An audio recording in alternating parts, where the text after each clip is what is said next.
સંત નારદજીની કથા સાંભળતા સાંભળતા ભગવાન વ્યાસ એક શ્લોક નારદજીને આપે છે, અને નારદજી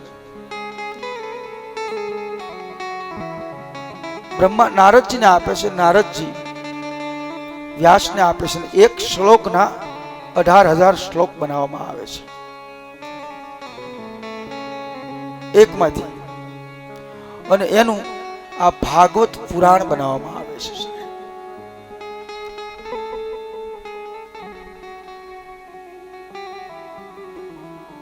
પણ સમય આવતા ભગવાન વ્યાસે ભાગવતનું ગ્રંથ તો લખાઈ ગયો, પણ ઉંમર મોટી થઈ ગઈ છે. હવે વ્યાસજીને ચિંતા એ છે કે જે ગ્રંથ મેં લખ્યું છે, જે ગ્રંથ મેં તૈયાર કર્યું છે, એનો પ્રચાર કોણ કરશે અને આનો પ્રચાર કોણ કરી શકે?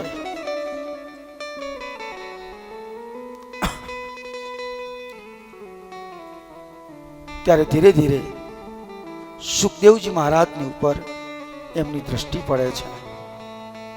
કારણ પોતાના પુત્ર છે, પણ જન્મથી જ ઘર છોડી અને નીકળી ગયા છે. એમના શિષ્યોને આ શ્લોક આપે છે. વ્યાસજીના શિષ્યો જંગલમાં ગયા છે.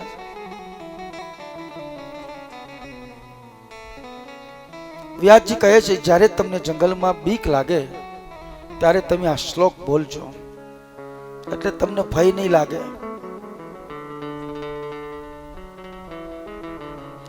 ભગવાન કૃષ્ણ તમારી સાથે છે એવો તમને અનુભવ થશે.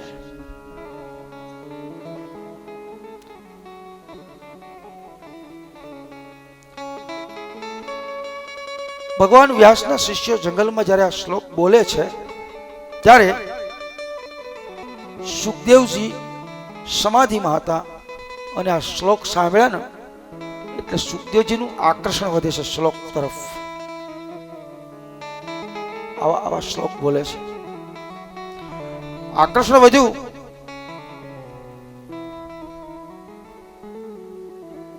તો કેટલા શ્લોક આપ્યા હતા? ખાલી 2 જ આપ્યા હતા, અને 2 જ બોલતા શ્લોક. તો સુખદેવજી મહારાજ ભગવાન વ્યાસના શિષ્યોને મળે છે.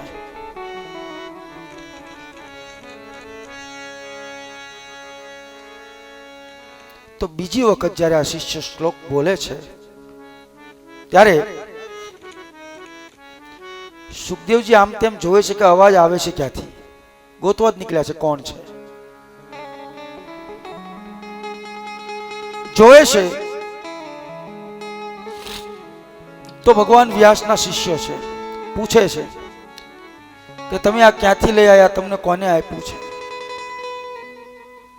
કહે છે, અમે તો ભગવાન વ્યાસના શિષ્ય છીએ, અને અમને તો અમારા ગુરુદેવે આ શ્લોક આપ્યા છે.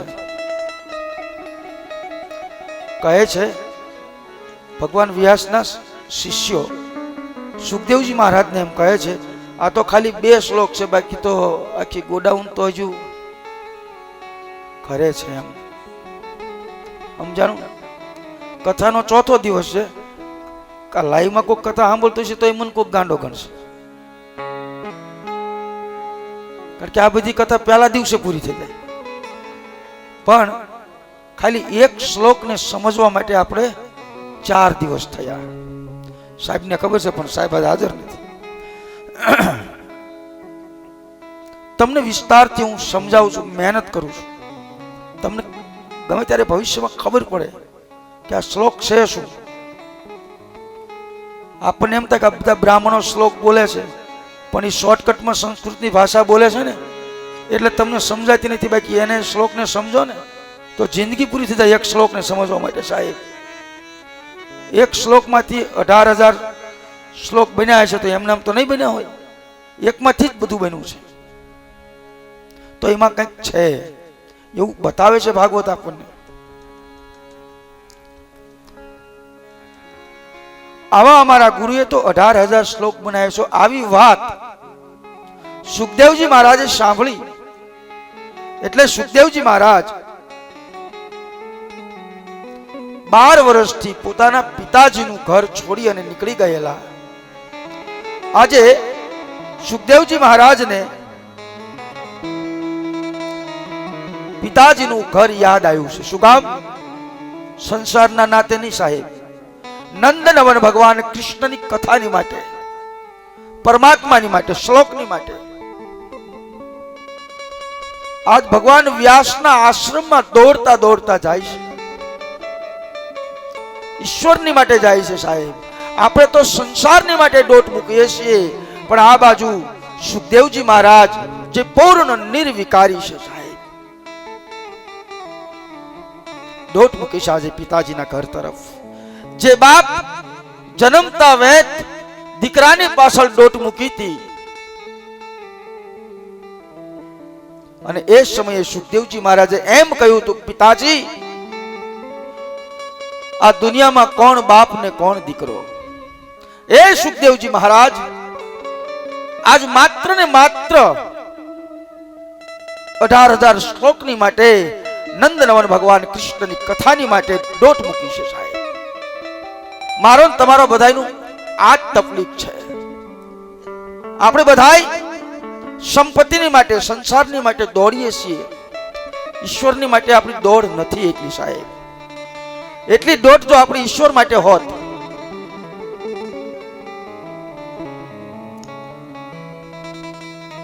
તો ક્યાં આપણું જીવન હોત સાહેબ. કોક આપણી પાસે સત્સંગની વાત કરતું હોય ને તો આપણને એમ થાય કે આમને કેટલું આવડે છે, કેટલી સત્સંગની વાતો કરે છે, પણ એ એટલા માટે કરે છે કે એનું મંજિલ ઈશ્વર તરફ છે, એની મંજિલ પરમાત્મા તરફ છે, એટલે તમારી હારે બોલી શકે છે. અને તમારી મંજિલ ઈ બાજુ નથી ને, એટલે તમારે એમના વખાણ કરવા પડે છે. પણ તમે તમારું મન, તમારી બુદ્ધિ, તમારું ચિત્ત ઈશ્વર તરફ લઈ જાઓ સાહેબ. જેમ એ બોલી શકે એમ તમે બોલી શકો.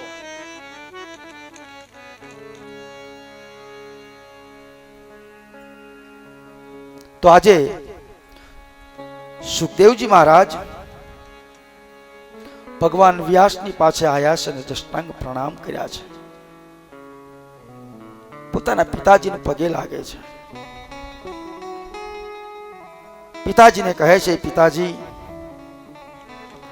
આપે જે શ્લોક લખ્યા છે એ મને ભણાવો, મને આપો.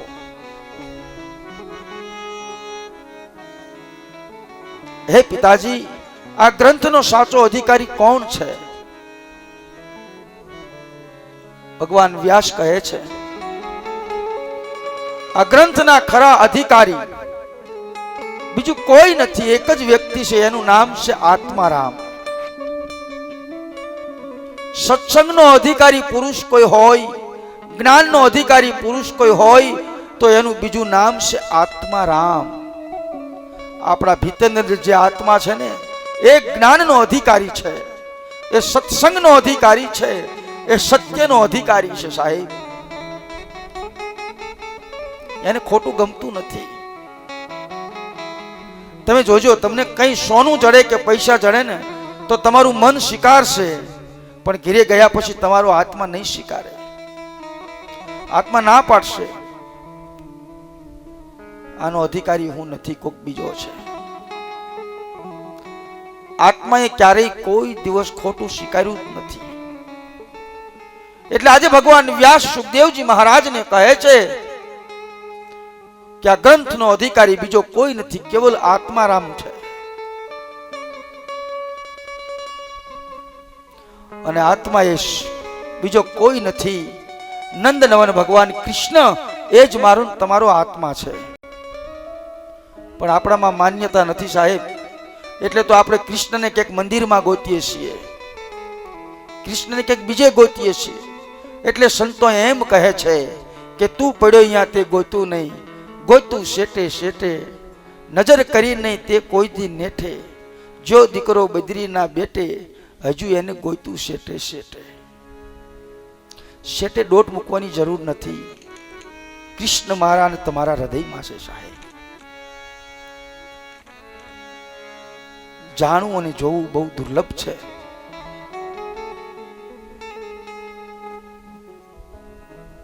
પણ જ્યાં સુધી આત્મારામનો અનુભવ નથી અને વિષય રામનો અનુભવ છે ત્યાં સુધી આ જડે એવું નથી સાહેબ. પાછા રામ એ બે છે, એક વિષય રામ છે અને એક આત્મરામ છે. પણ જ્યાં સુધી તમારું મન વિષય રામમાં છે ત્યાં સુધી નંદનવન ભગવાન કૃષ્ણ આ હૃદયમાં નહીં દેખાય. કારણ કે હજુ આપણા બધી ઇન્દ્રિયો વિષયો તરફ છે. આવું ભગવાન વ્યાસ સુખદેવજી મહારાજને કહે છે.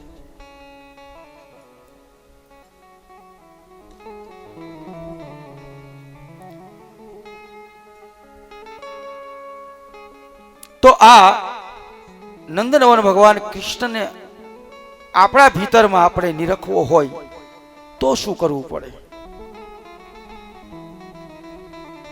તો સૌથી પહેલા આપણી અંદર 5 પ્રકારની શુદ્ધિ હોવી જોઈએ. એટલે મેં તમને 24 અવતારની કથામાં પણ કીધું હતું